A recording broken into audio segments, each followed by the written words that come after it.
Dengan saya Tony, kita ada di modul 2. Teknologi itu adalah mesin. Supaya bisnis kita tidak punah, kita dituntut untuk bisa mengikuti laju mesin tersebut. Mungkinkah? Mungkin, karena teknologi itu buatan manusia. Derasnya arus informasi dan begitu cepat perubahan perkembangan teknologi membuat aktivitas bisnis pun berubah dan kita harus mampu cepat beradaptasi. Lihatlah bisnis-bisnis besar yang ambruk karena tidak mampu adaptasi. Perubahan teknologi artinya perubahan kebiasaan atau habit.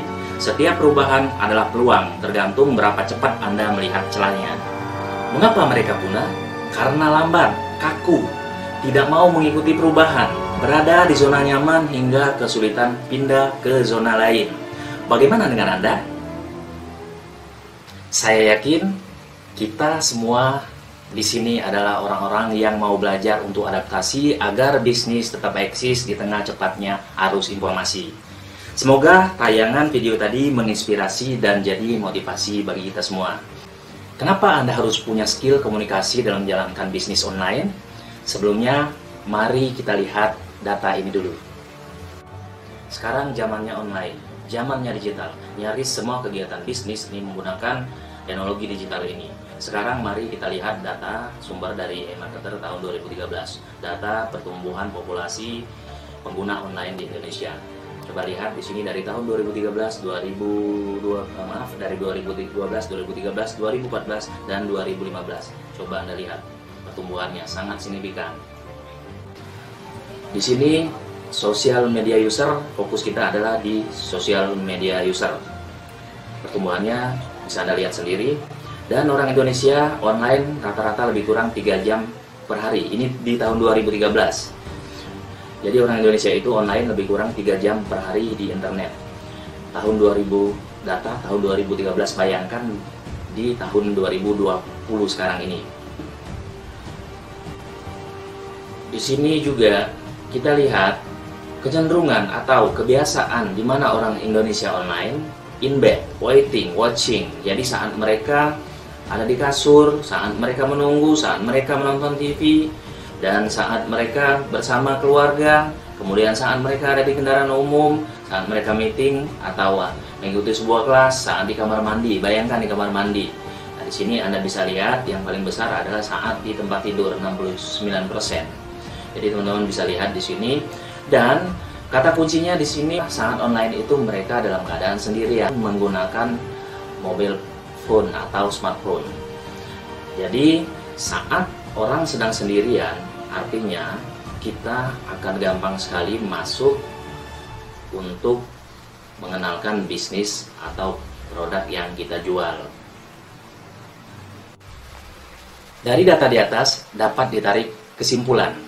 Yang pertama adalah perubahan cara bisnis konvensional ke digital. Pelaku bisnis harus mampu adaptasi mengimbangi kecepatan layanan yang sebelumnya bergerak lambat.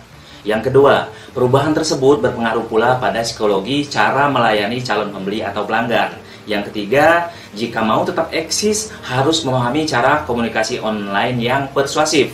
Karena online sangat berbeda dengan cara komunikasi langsung. Dari beberapa poin kesimpulan tersebut, mari kita sorot dan fokus pada skill komunikasi online-nya saja. Antara waktu online kurang lebih 3 jam per hari. Apabila ada orang menemukan informasi mengenai bisnis Anda, maka harus mampu menarik perhatian. Supaya menarik perhatian, saat proses membuat copywriting atau storytelling pada informasi bisnis Anda, mindsetnya bukan langsung jualan, tapi kenal dulu. Bukan langsung jualan, tapi kenal dulu. Polanya adalah kenal, suka, percaya, membeli. Ingat, kenal, suka, percaya, dan membeli. Ketika seseorang sedang sendirian, fokus membaca suatu informasi, lebih nyaman saat diajak kenalan daripada langsung jualan. Sebelum masuk materi teknis, ini sekilas informasi dari hasil data riset. Data ini menghasilkan kata kunci online sendirian, fokus, dan kritis. Dari kata kunci itu artinya kondisi pikiran orang yang sedang fokus online berada pada gelombang alfa atau kondisi gelombang bawah sadar. Di sini fokus target pembelajaran kita agar bisa melakukan komunikasi online persuasif melalui teknik copywriting atau storytelling yang menarik. Sebelum membahas lebih jauh tentang kondisi gelombang bawah sadar, kita kembali melihat data rata-rata pembelanjaan orang Indonesia di internet atau secara online. Bicara data, bicara angka dan hitungan. Kalau dari riset, hasil survei beberapa sumber yang valid, ternyata bisnis online itu begitu cepat dan dahsyat pergerakannya, bahkan menghasilkan angka rata-rata belanja online per hari tiap orang Indonesia sebesar Rp2.500.000. Lalu kenapa bisnis online Anda bergerak lambat, bahkan kadang stagnan? Bisa jadi karena kesalahan cara komunikasi bisnis Anda, atau mungkin selama ini Anda tidak berpikir dari sudut pandang sisi psikologi calon pembeli atau pelanggan.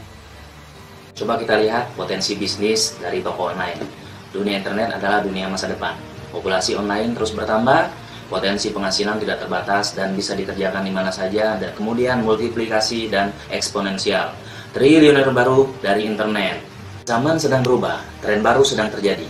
Big opportunity for us. Ini adalah peluang besar bagi saya dan juga Anda. Sampai jumpa di modul video berikutnya.